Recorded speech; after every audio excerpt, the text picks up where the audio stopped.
আসসালামু আলাইকুম রহমতুল্লাহি ওয়া বারাকাতুহু।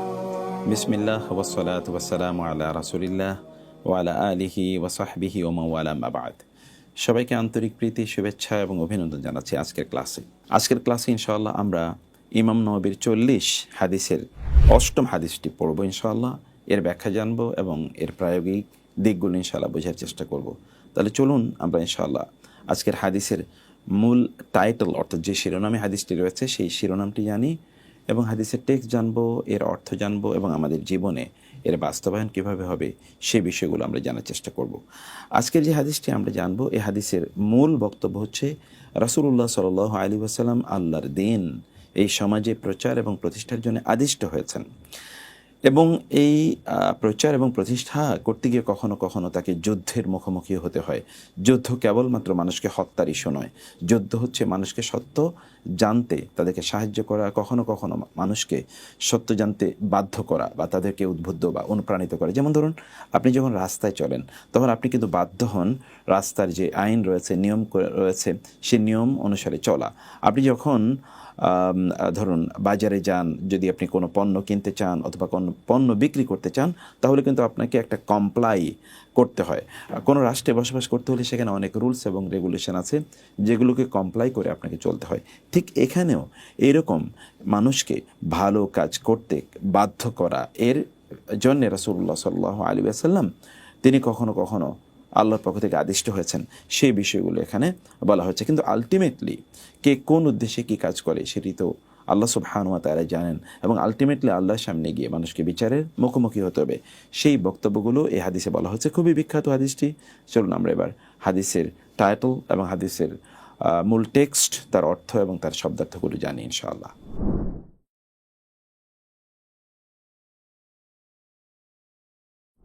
বিসমিল্লাহির রহমানির রহিম। আমাদের আজকের হাদিসটি হলো আল হাদিসুস সামিন, অর্থাৎ হাদিস নাম্বার 8, অষ্টম হাদিস। শিরোনাম হচ্ছে উমিরতু আন উকাতিলান নাসা। উমিরতু আমি আদিষ্ট হয়েছে, আন যে উকাতিলা আমি যুদ্ধ করব, আন নাসা মানুষের সাথে। এখানে যখনই রাসূলুল্লাহ সাল্লাল্লাহু আলাইহি ওয়াসাল্লাম বলেছেন আমাকে যুদ্ধ করার জন্যে আদেশ করা হয়েছে, মানে আমি আদিষ্ট, তার মানে হচ্ছে আল্লাহ তাআলা তাকে আদেশ করেছেন। আমরা জানি যে ওয়ার অ্যান্ড পিস অর্থাৎ যদি আপনি সমাজে শান্তি রক্ষা করতে চান, শান্তি প্রতিষ্ঠা করতে চান, তাহলে আপনাকে যুদ্ধ করতে হয়।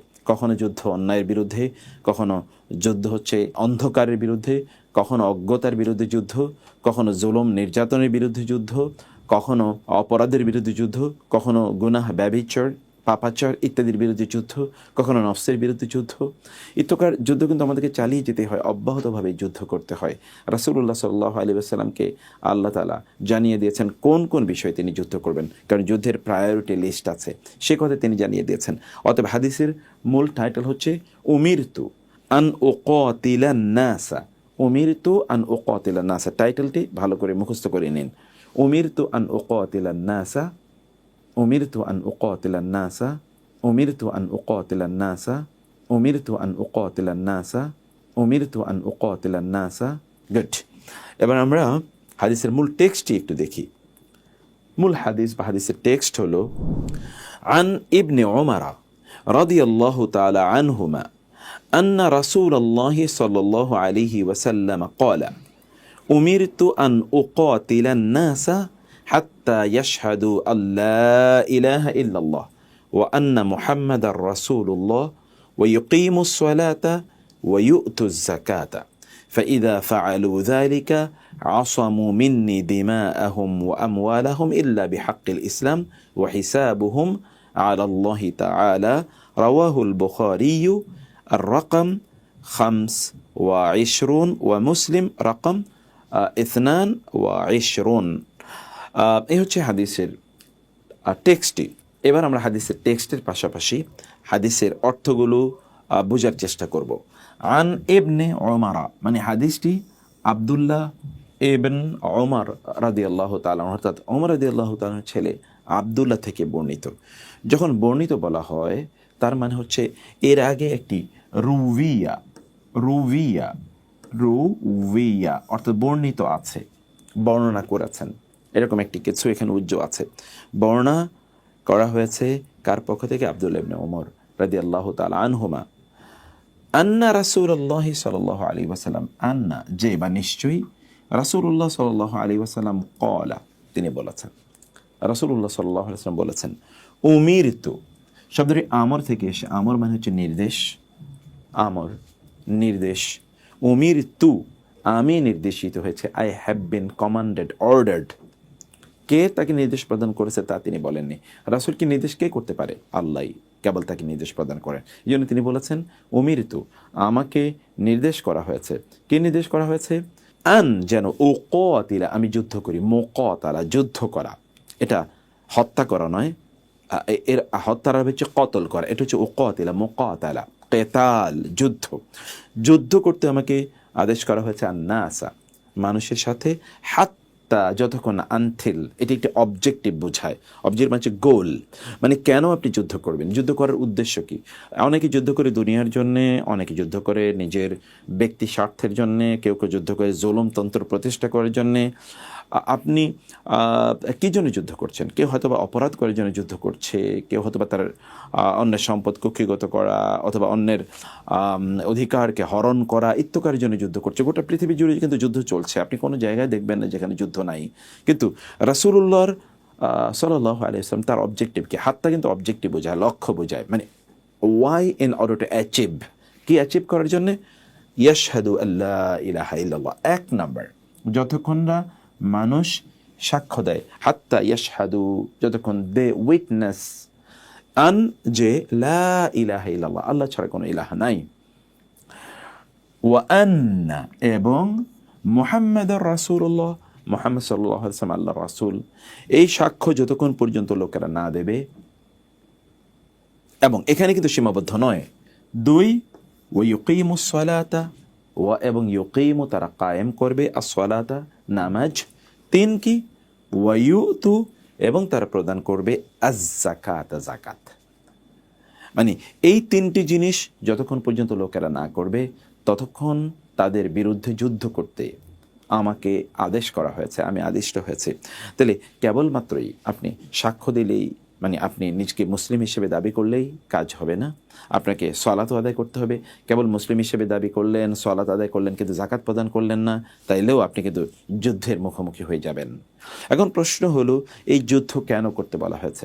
কারণ মানুষ তো আসলে একদিকে তার নফস রয়েছে, তাকে হারাম বা খারাপ কাজে তাকে উদ্বুদ্ধ করে, আল্লাহ তাআলার আদেশ অনুসারে চলতে তাকে দেয় না, বরং তাকে ডিরেল করে বিপথে নিয়ে যায়। অন্যদিকে শয়তান তো আছেই, আপনার আজম্য শত্রু, তাই না? আপনার আমৃত্য শত্রু, আপনার আজীবনের শত্রু, আপনার স্থায়ী শত্রু, চিরস্থায়ী শত্রু, প্রকাশ্য শত্রু, গোপন শত্রু, সব কিন্তু শয়তান।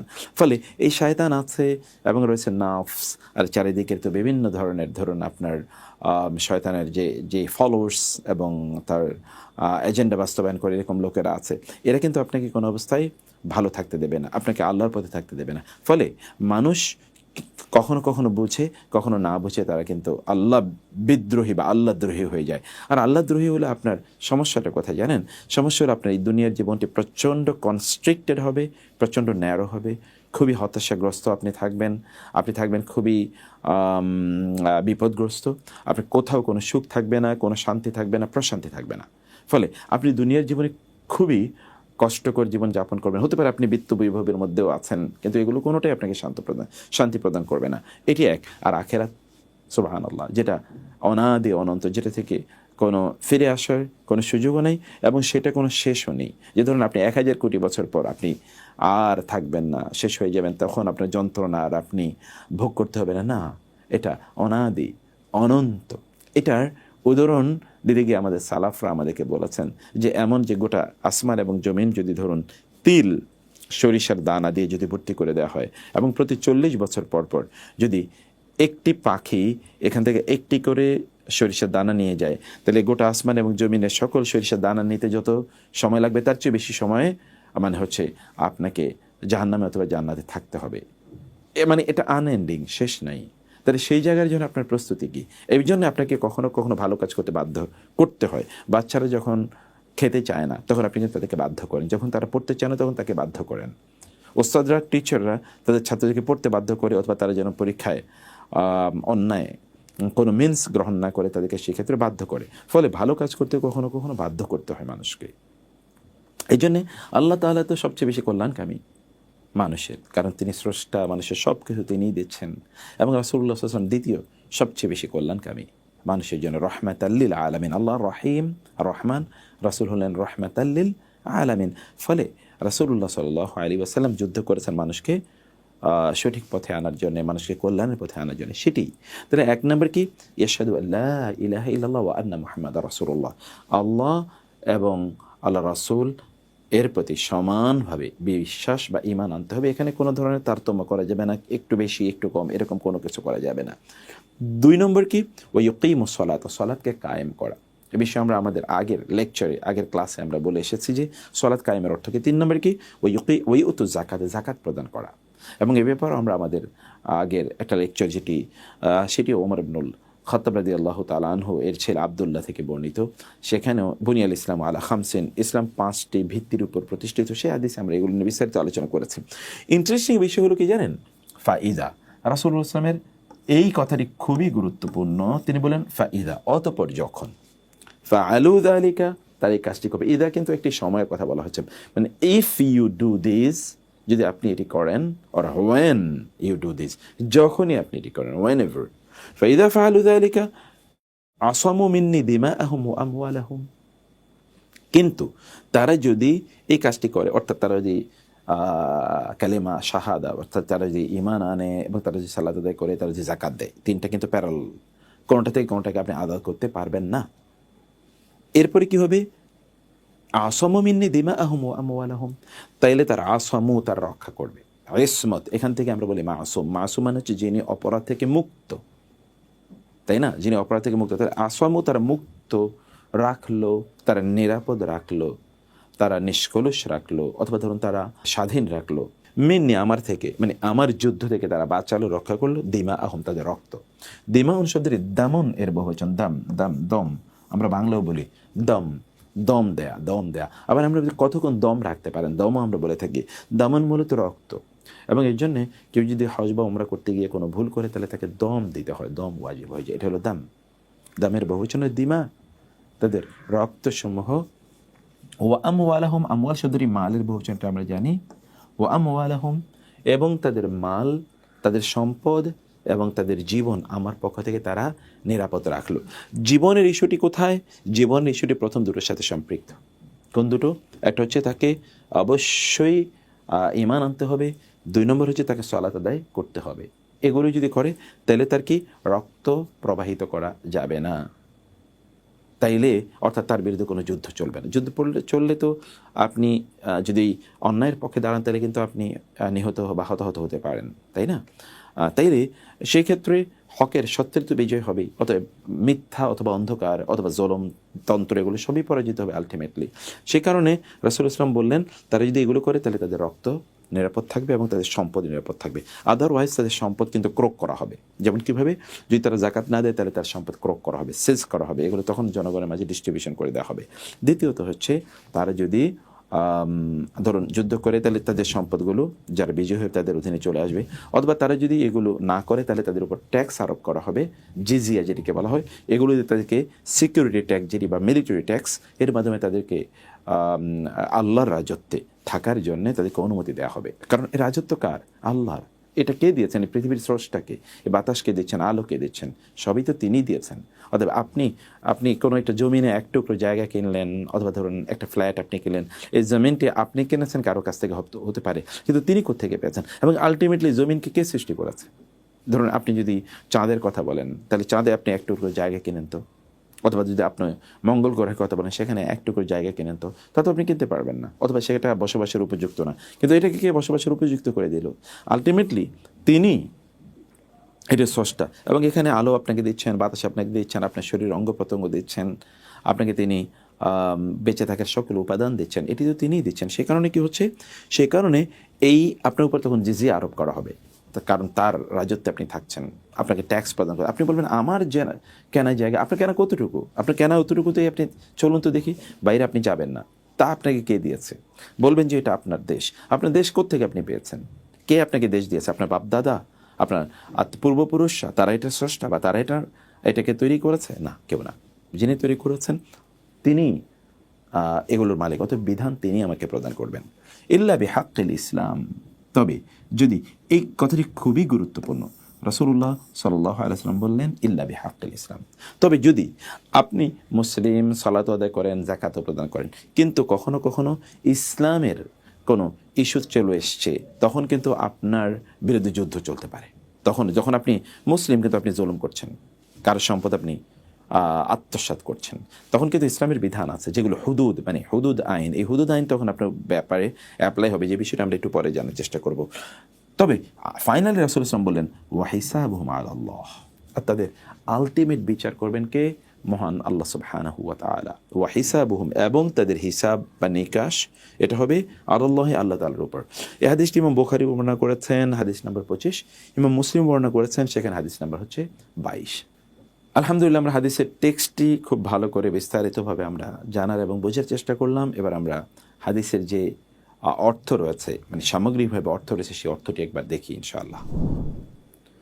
আব্দুল্লাহ ইবন ওমর রাদিয়াল্লাহু তাআলা আনহুমা হতে বর্ণিত, রাসূলুল্লাহ সাল্লাল্লাহু আলাইহি ওয়াসাল্লাম বলেছেন, আমাকে হুকুম দেয়া হয়েছে ততক্ষণ পর্যন্ত মানুষের সঙ্গে লড়াই করতে, যতক্ষণ না তারা এ কথার সাক্ষ্য দেয় যে আল্লাহ ছাড়া আর কোনো সত্য ইলাহ নেই এবং মুহাম্মদ সাল্লাল্লাহু আলাইহি ওয়াসাল্লাম আল্লাহর রাসূল, আর তারা সালাত কায়েম করে ও যাকাত প্রদান করে। যদি তারা এরূপ করে, তবে তারা আমার হাত থেকে নিজেদের জীবন এবং সম্পদ রক্ষা করে নেবে। অবশ্য ইসলামের হক যদি তা দাবি করে, তবে আলাদা কথা, আর তাদের হিসাব নেওয়ার দায়িত্ব আল্লাহ তাআলার উপরই ন্যস্ত। সহিহুল বুখারী হাদিস নাম্বার 25 এবং সহিহ মুসলিম হাদিস নাম্বার 22।